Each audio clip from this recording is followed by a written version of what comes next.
hell am I? What am I doing here? Why am I giving the webinar tonight? I'm sure these are questions that you're all thinking to yourself right now.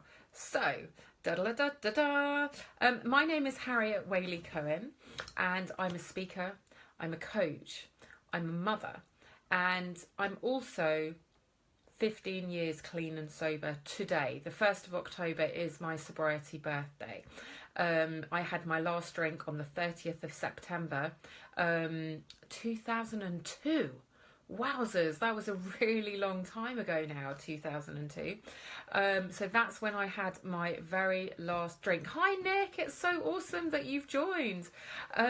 So why am I qualified to give this webinar? Well, there's a couple of reasons. First of all, because I've been sober for 15 years and because I did have a problem with drinking. So I know what it's like to have a major problem with drinking and to then change my drinking and become permanently sober. But also, you know, I'm a coach and I'm a speaker, and in my professional business these days, I show people how to be in complete partnership with themselves in every area of their lives. I'm going to move this a bit closer. I think that's better, right? A bit more face and a bit less background. How's that? Is that better? I hope that is better. I'm trying to get it so the top of my head is not being cut off, but I'm failing. So you're just not going to see the top of my head today, okay, people? So yes, my story, you know, when I was growing up, I did not feel really good enough. I didn't really like myself, and there are lots of reasons for that. But the bottom line is that the chatter in my head was really loud, the negative criticism, all of that kind of stuff. And it was painful. Being me, listening to what was going on in my head was really quite painful. And when I discovered drink and when I discovered drugs, it was actually like somebody had turned the volume down and switched the lights on all at the same time. And I found that there were so many situations that I found almost impossible sober became much easier with a drink. The number one situation that I found possible that didn't feel possible before was life. Indeed. Jacqueline is saying she can't get any sound. Can other people get sound? Have you got sound? If you've got sound, can somebody comment and go, yes, I have sound, so that we know? Okay, Nick saying sound's working fine for me. Thank you, Nick. That's really awesome. That's good to know. Jacqueline, I think it might be something going on your end, hun. So if you want, and Deborah's saying she's got sound. Okay, fantastic. That is really good news. Cool. Loads of people have got sound. Hello, all the lovely people with sound. It's very lovely to see you. So I was sharing a little bit about my story about drinking, basically to get away from the chatter in my head, the negative chatter. And really what happened was that it all went very, very badly wrong. Have never been one of these people who can have one of anything. It doesn't matter whether it's Jaffa cakes or whatever, or drink or drugs. I've never been able to have one of anything. I have to have it all, and I have to keep going, and I have to keep starting the challenge again of like, let's just have one. Oh my God, I'm completely shit-faced again, over and over and over again.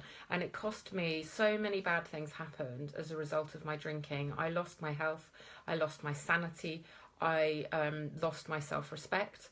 I didn't lose my career, but I came very close to it. Very severe financial implications, and all kinds of things. So drinking cost me so much, and it nearly cost me my life. I got into all kinds of dangerous situations. And back in 2002, it had got to the point where I know a lot of you who are joining Club Soda more recently got to as well, where you just don't want to get the same results. You don't want to feel the same way. You don't want to be experiencing the same stuff that you've been experiencing. And I decided to stop.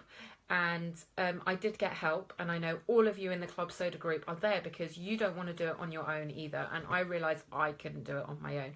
So I did get help. And that made a massive, massive difference. And yes, I do have some 12-step recovery, and I continue to be part of that, and that is a very strong foundation for me. And I know that's not a path that is everybody's choice, but my personal experience is that it made a big difference to me, and that it continues to make a big difference to me. However, there's an awful lot of other things that I do and that I have done as well that have made a really big difference to me, such as therapy, such as friendships, such as all kinds of going on courses, lots of different tools that I've learned along the way, and I'm going to share lots of them as I go along over the next half hour or so. So I'm going to share all of that with you. So what's life like now, 15 years down the line of not drinking and not taking drugs? You know what? I feel, and I'm utterly unapologetic about this.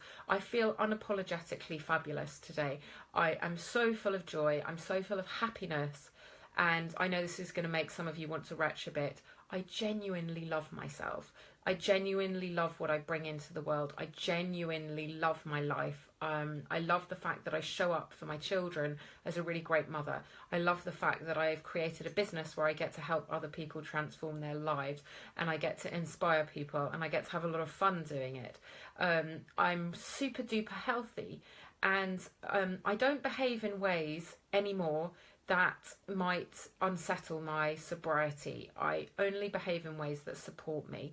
And now, instead of having that inner critical voice that used to tell me, you're not good enough, you can't say that, you can't chat so and so up, don't go for that promotion, just that voice that said, you know, all this stuff wasn't good enough and wasn't right. I have this beautiful, gentle inner voice of absolute love, of calm, of support, of you can do this, hon, it's all going to be okay, and no matter what you do, I love you. I have that calm, gentle inner voice now, and you know what, you can all get that calm, gentle inner voice. I promise that you can have that. Yes, it does take a little bit of work, but you can have it. And all my relationships have been healed, friendships, all that kind of stuff. And in terms of my romantic relationships, this is like groundbreaking news, right? Because I have a history of not very healthy romantic relationships. It's been one of my last areas to work on. And I went on a 5th date with somebody last night. This is somebody that I've only had one kiss with over 5 dates, right? Normally, back in the old days, it was like get drunk, meet someone you're kind of attracted to, find yourself in bed with them a few more times, and then suddenly 2 years later, you're in a relationship and living with someone, you have no idea who they are, and it's all really kind of weird. That's the kind of British, slightly drunken way of doing things, right? But I've done it very differently this time. I've been checking this guy out and trying to find out if he's suitable. And this is big news for me because this is a new way of doing things for me as well. And I've decided after 5 dates that he's not the one for me, because I've got to know him to know that we're not a good match, despite the fact that there's chemistry there. And that is groundbreaking. So, you know, it takes time. It takes time for stuff to heal and patterns of behaviour to heal. It all takes time. So please give yourself time, people.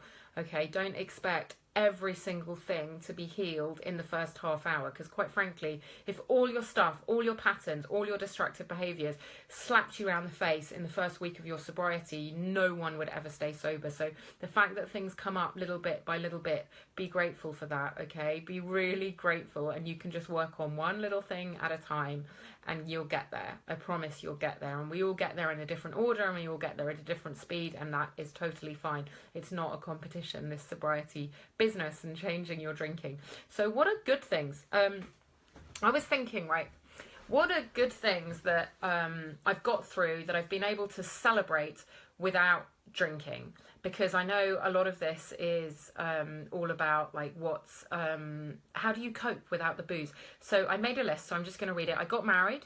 I've had 2 children. I've moved home a couple of times. I've passed some amazing exams, including 2 coaching exams recently, which is really great in the last few years. certifications. I've got through 15 different birthdays, loads of family celebrations, weddings, parties, all of that. And I've never found it necessary to have a drink in order to survive, celebrate, have a good time, ever. It's just not been necessary to medicate myself. And then I've got through a whole heap of really challenging things as well. I've got divorced. I have had lots of different family situations or friendship situations where I've been really triggered, and I've got through all of them without a drink. I've got through being massively injured in a car crash 18 months ago, and I did write about it in the group then. I got through all of that and the pain, and I've got through more recently being told that I may never recover, that I may permanently be in pain, and I've got through that without needing to have a drink. I've got through bereavements like losing my grandmother, losing my father-in-law, and you know, those are the really big things. But I've also got through really little things like running late and people getting in the way in traffic and people looking at me funny and like all that kind of stuff. I've got through all of that without drinking. And so there's 3 key pillars that I see to my sobriety, right? And these are how I treat myself, how I show other people how to treat me, and what I bring into the world. And if you can nail these 3 areas, I promise that you will never find it necessary to drink again. And even if you don't nail these 3 areas, there's no reason why you should need to drink either, because there's no problem that a drink will make better, right? And this is all about creating peace of mind and me getting into a space where I feel 100% comfortable about how I'm operating, and there's just really no chatter, no negative chatter, no reason to drink, right? So the first pillar, how I treat myself, this is all about love, and this is about how I eat, how I exercise, what I wear, the products I use, my mindset, all these things. And this is about love.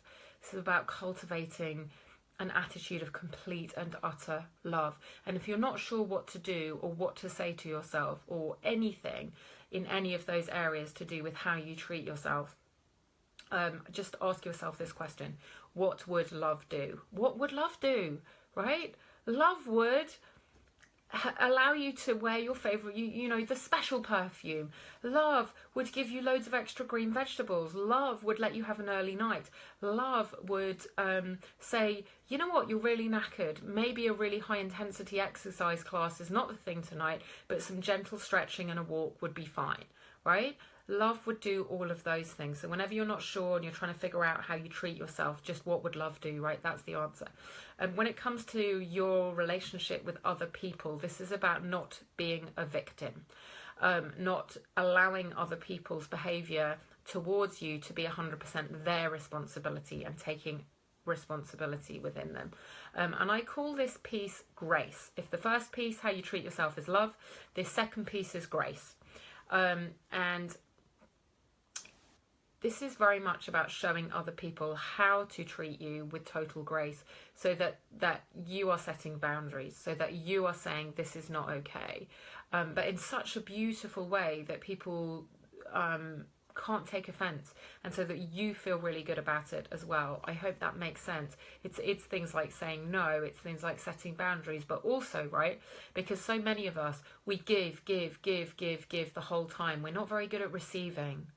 So showing other people how to treat us is also about learning to receive, and this might be learning to receive support, learning to receive love, learning to receive compliments, learning to receive gifts, whatever it is. If you can receive gracefully, it also encourages other people to keep giving to you as well. So taking responsibility in relationships, not being a victim at any point of other people, and taking charge of how people treat you is a really big deal, right? Because when you allow other people to not treat you so well, and all of that, then you feel kind of icky about it, don't you? It doesn't feel good. Victim mode does not feel good, and allowing other people to walk all over you. One lady who used to help me, she used to say, the first time someone treats you like crap, it's shame on you, and the second time, I got that completely wrong. You see, I'm not perfect, right? So the first time it's shame on them. The first time they treat you badly, shame on them. But the second time, shame on you.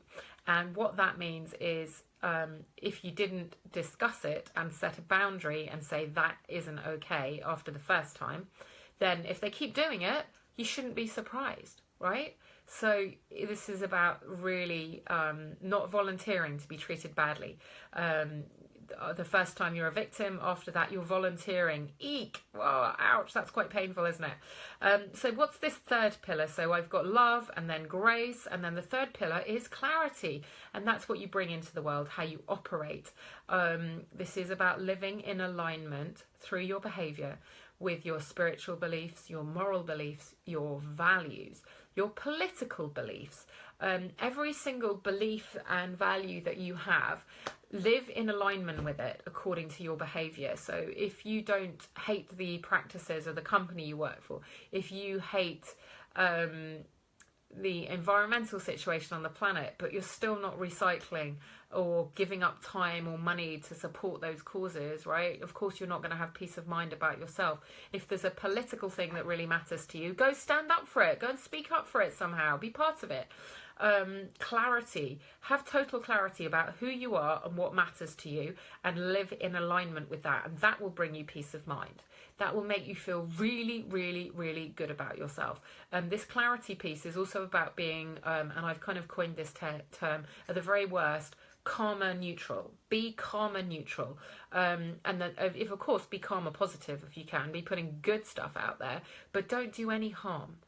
Feel at complete peace with how you're operating and bring good stuff into the world. So for me, in order to have peace of mind and to feel really good about myself, those three pillars are vital. How I treat myself, how I show others how to treat me, and what I bring forth into the world. Love, grace, and clarity. So just let that sink in, because that's like a massive amount of information I've just downloaded at you about what I do now to maintain my peace of mind and therefore my sobriety. And what the two have to do with each other is that if I feel at complete peace about how I'm operating and what I'm bringing into the world and all that kind of thing, then there's no chatter. There's none of that negative, critical, like, voices in my head. There's just nothing I need to suppress. Being conscious, being fully present is an absolute joy. It's absolutely fine. Whereas if I'm treating myself badly, allowing other people to bringing crappy stuff into the world, not living in alignment, then the chatter starts. And that's when you start to need to medicate a little bit. Okie dokie. So what do I do? What are the main tools that I have that I'm using at the moment, right? These are tools that I'm using right now. I journal every single day. The minute that I wake up, I have pen and paper by my bed, and I do a brain dump every morning. Like, no judgment. It could be bitching and whining. It could be a to-do list. It could be a gratitude list. It could be, oh, I need to remember to do this. I need to remember to do that. Oh, here's some weird shit that I dreamt about. I just dump every single thing that's in my brain on paper. First thing in the morning. It's like before you look at your phone, but practically before you've opened your eyes, just do a brain dump on paper. And that will clear the chatter so that you can hear your inner wisdom, and so that you can pick through what's important and what's not important. Be able to pick through that stuff. So journaling is really important to me. Did a bit of support circles I've written down. This is so important, and I'm going to talk some more about this later. But support circles, so having a bunch of women. I do have a few men in my wider support circles, but in my inner circles, it's all women. Someone once told me that when it comes to trying to make changes, it's important to stick with people of the same sex. I was told that the women would save my ass and that the men would pat my ass, right? And that's a really easy way to remember it. Stick with people who you feel really safe with. And it's not that people of the opposite sex can't be helpful, because of course they can be, and of course they have a lot of wisdom. But when it comes to the people that you want to share really, really deeply with, it might be that people of the same sex are easier to be honest with and easier to call you on your stuff. And that's important. And that brings me on to the next thing, which is honesty as a very important tool. It's very important for me still to be brutally honest with my inner circle about what's going on for me, and to ask for help, and to say, this crazy stuff is going on in my head. What do you think? And they'll go, oh, that's interesting. Don't worry, hon, just leave it alone. Or they'll give me really good feedback. But if I'm not honest and I don't ask for help, I can't receive it. So it's, I guess, about taking responsibility for what's really going on for me, in order that I can keep myself safe still from having a drink. One of the other tools that I've been working a lot with at the moment is gratitude. And gratitude is about getting your perspective of your life in better shape, because whatever you focus on grows. Whatever you focus on grows. So if you're focusing on everything that's wrong, everything will look wrong. And to those of us that like to drink a bit too much or drink too often or just lean on a drink to help us cope, it's very easy to focus on everything that's wrong. Whereas gratitude is about focusing on what's right. And the more that you put your attention on what's right, the more everything appears right. And it's one of the things I really credit with my disgustingly joyful and happy state of mind at the moment is a deep, deep gratitude practice. And I've been doing a 30-day gratitude challenge in a book called The Magic, with a whole bunch of girlfriends, and some clients have been joining in as well.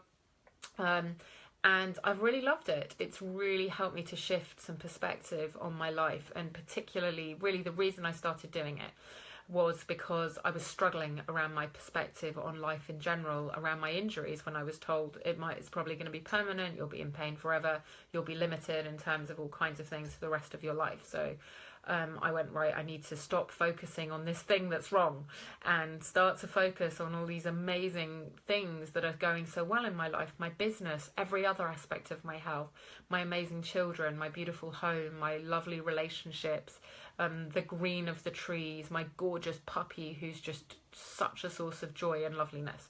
And the more that I focus on all those things, then my injuries and my pain levels, they feel like a very minor thing rather than the whole thing that's taking over my life the whole time and that's outside my circle of control.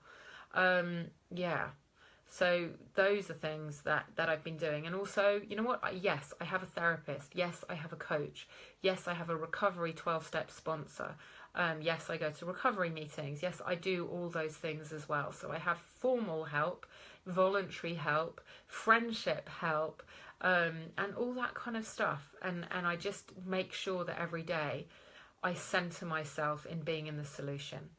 And part of centering yourself to be in the solution of whatever your solution is getting really brutally honest about the problem as well. Because if you're not owning the problem, why would you step into the solution? So I do remind myself, even 15 years down the line, that I am someone who doesn't like to deal with life on life's terms. I am someone who likes to medicate and escape and not be conscious, but that leads me almost to death. And therefore, I'm going to be fully conscious today, and I'm going to use all these tools, and I'm going to go at it and give myself the best chance that I can. I hope that makes sense, about getting clear about that. So I'm going to come on now to talk about your questions, and I'm going to have some water.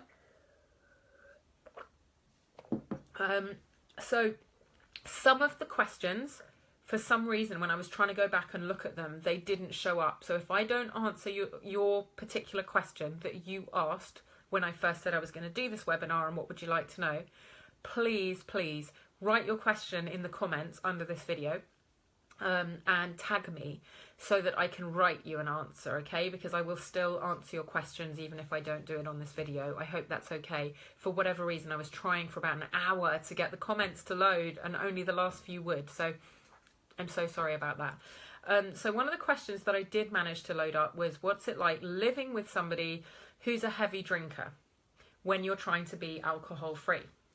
Funnily enough, I have direct experience of this.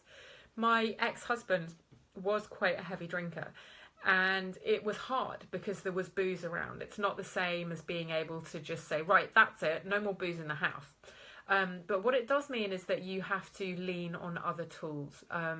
So I had to lean on tools that were dependent purely on me and not on him to take responsibility. So I think when you're living with someone who is still drinking, you have to be even more not in victim mode and even more taking responsibility for yourself. But you also, as part of this, need to set some boundaries and ask for what you need. Really, really important to say how the drinking affects you, to say what you need, what you'd like, and also ask the other person if there's anything they need from you to help make that happen. So it might be that they say, you know what, I can just have, 1 or 2 drinks every night of the week, but I will not offer you a drink. And please, is it okay if I get a bit pissed on a Friday or a Saturday, but I'm not going to drink a bottle a night and 2 a night at the weekend? You can negotiate. You can negotiate with what's okay for you. And you know what? If what you've negotiated doesn't work for you, you can renegotiate. Please feel free to renegotiate if the things that you initially negotiated don't seem to be working for you. Yeah, and it's important to say if things are deal breakers as well when you're negotiating.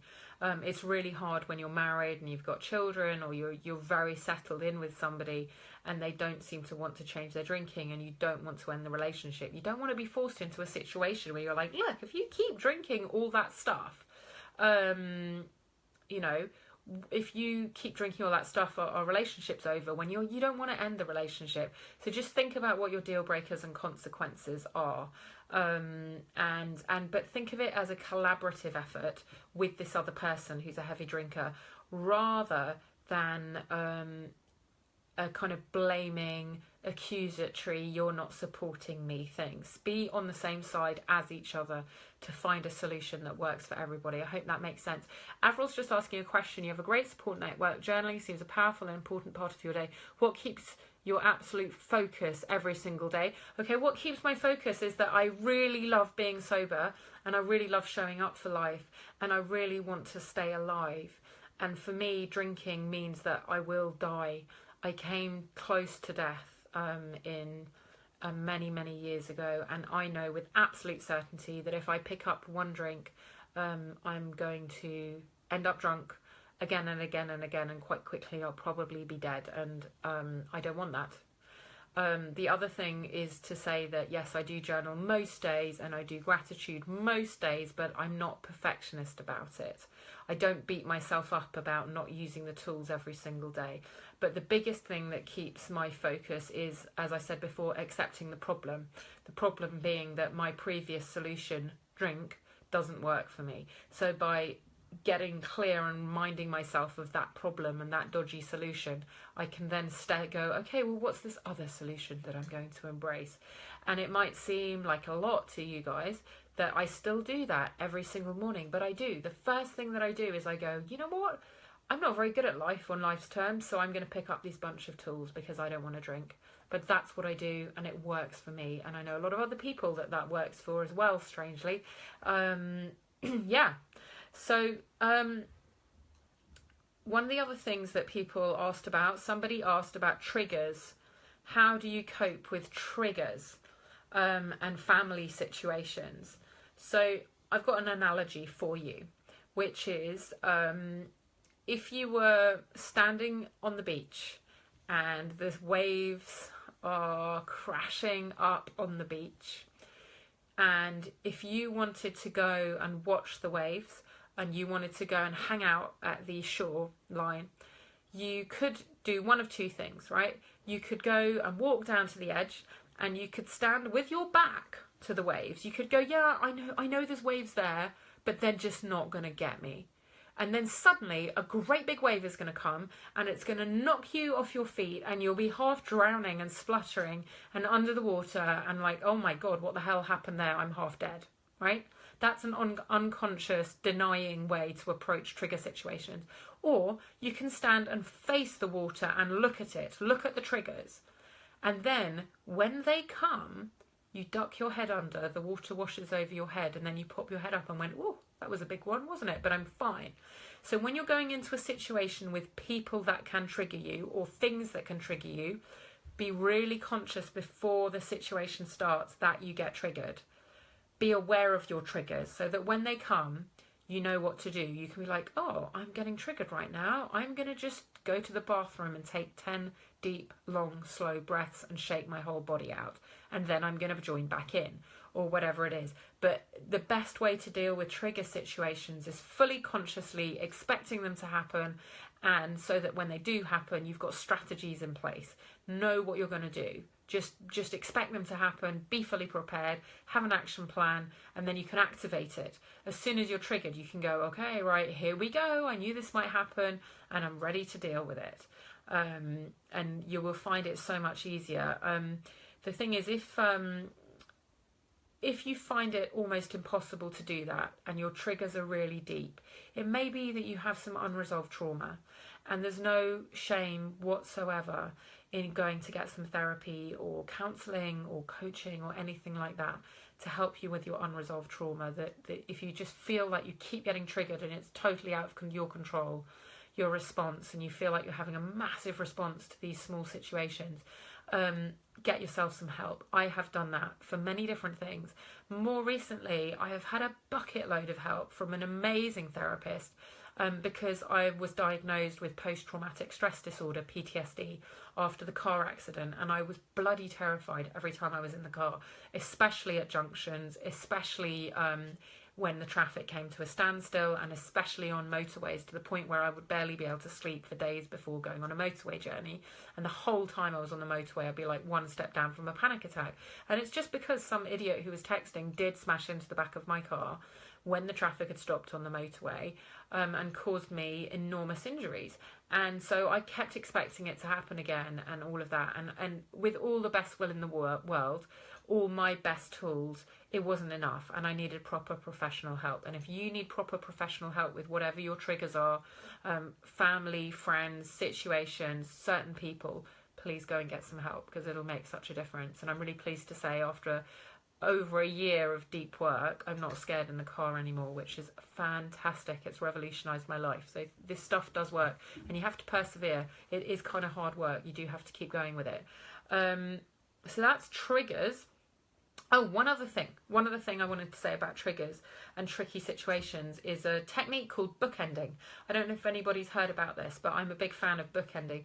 And this would be that before I go into a trigger situation, a difficult situation where I might be with somebody who often triggers me and I find it really difficult and I'm kind of scared and I'm apprehensive, is that I would have a close friend from my inner circle who, before I go in, like, we have a call, and then the situation happens, and then I have another call at the end, or I send a message. So I've basically bookended it with support. So if you have a trigger situation coming up, you could consider bookending so that you feel really held, you don't feel alone. You could, I've seen people do this in the group actually online, where they'll post, okay, I'm going to this situation, I'm really nervous, and then afterwards they'll post what happened. That's a form of bookending. And it definitely does work, but you may need someone that you can talk to one-on-one as well. So that's something to think about. Something that I've seen come up a lot, both in the group and also my own personal story, is around sugar and other crazy eating habits that go completely bonkers over the top when you cut back on drinking. Gary, I've seen your question about dealing with feelings, about friends relapsing. I'll come back to that, okay? But just wanted to acknowledge that. Dealing with diet and stuff like that, I genuinely think first things first. I don't think it's a good idea to tackle everything at once. I think that if drinking has become an issue for you, a great issue or a small issue, and you want to change your drinking, just do one thing at a time. Get the drinking under control, either by quitting or cutting back, and get comfortable with it. And if your eating goes a little bit bonkers, just chill out about it for now. Chill out for a little bit. Let yourself get comfortable with the drinking thing first. Get that sorted first, and then you can tackle the eating thing. It may be that you need a month or 2 or 6 months or something just to feel like you've got the first much more serious thing under control. Another thing, just to share my own experience, I took up smoking when I gave up drinking, which was a bit of a bonkers thing to do. And then when I was about 7 months sober, I went, what the hell have I done? I want to be healthy, so I'm going to give up smoking. And I gave up smoking, and then I took up pizzas. Right? And some of you have seen my webinars before, know about me giving up smoking and taking up pizzas. And I put on a stone, and then about 5 months later I went, oh my God, I don't want to do this anymore. And I turned around my eating, and that was when I was about a year sober. So just don't give yourself a hard time. And first things first. I gave up refined sugar when I was 13 years sober.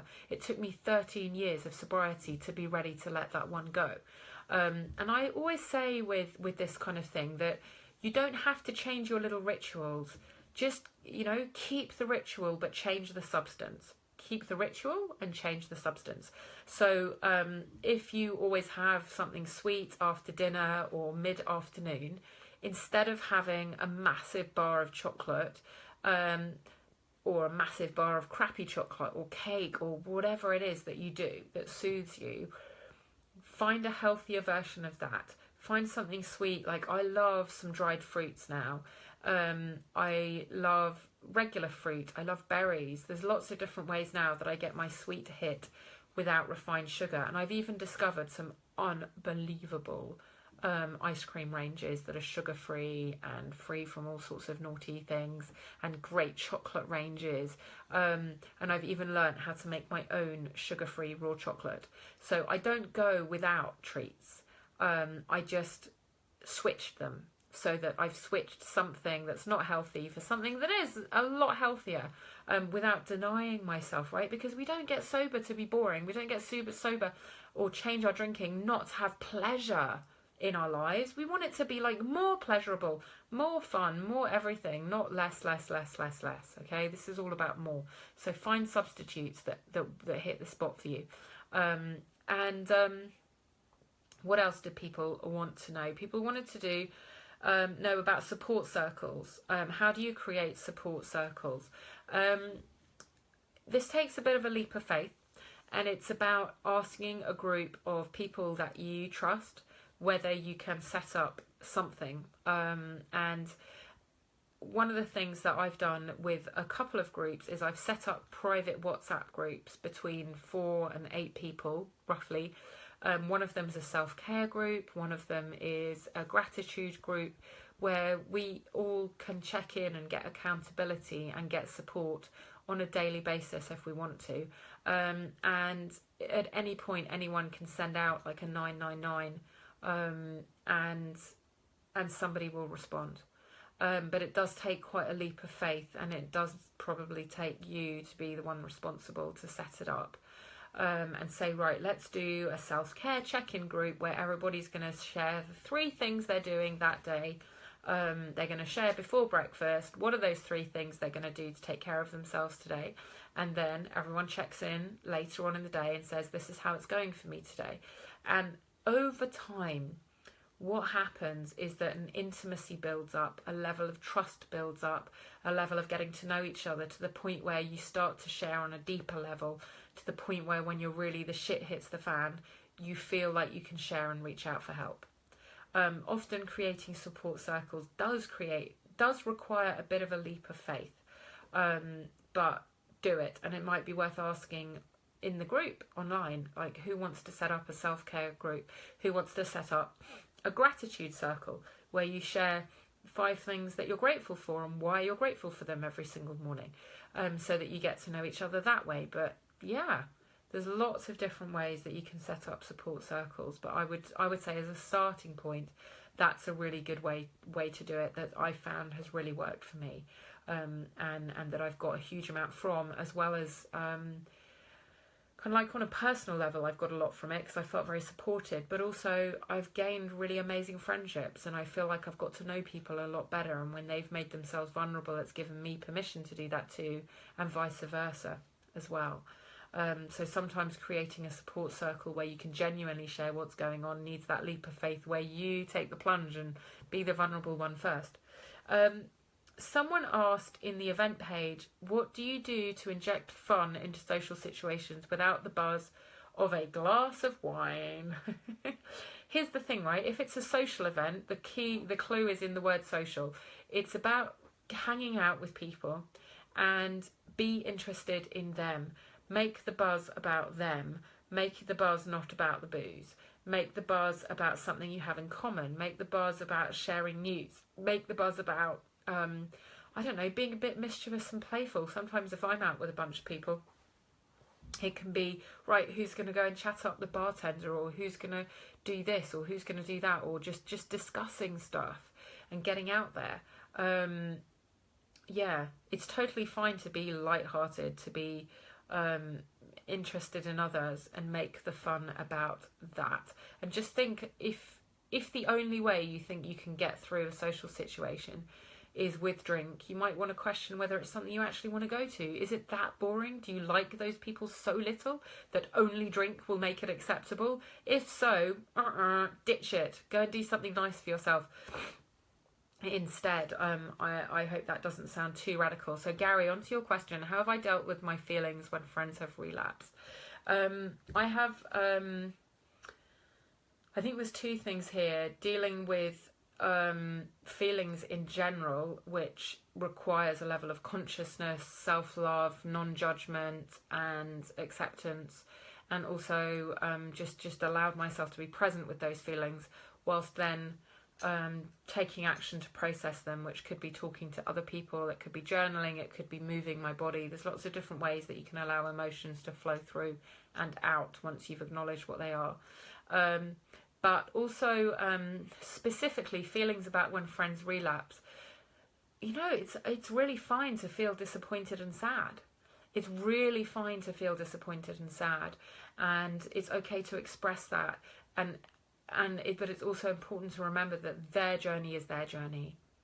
You can't just in the same way that it's like none of my business if they are drinking, it's also none of my business if they're not drinking. And yes, it is a really sad situation. I remember when I was about a year sober, a really good sober friend whom we'd shared the same journey together decided to start drinking again. And it was awful and it was very scary and unsettling. But I talked to people who were in my inner circle about it, and some of them felt the same way about it too. And sometimes it raises those questions, doesn't it? Those questions of like, oh, well, if so-and-so's drinking again, maybe I can drink and it'll be fine. But don't compare what you're thinking on the inside with what they're portraying on the outside, because often they are saying it's fine and it's not fine at all. So don't trust them if they say it's fine. Like just stand steady in your own belief in why you decided to change your drinking in the first place, without letting it unsettle you too much, and just stay with it. So listen, I hope that's been really helpful. Big thanks to Laura for giving me the opportunity to give another webinar. As I said, I couldn't access some of the questions that people asked. For some reason, my Facebook wasn't letting me do that. So if I did not answer your question that you previously posted, massive apologies. Please post it in the comments and I will come back and type you some answers. This may be of interest. I'm going to do an utterly shameless plug, and Laura, feel free to edit this out if you want to.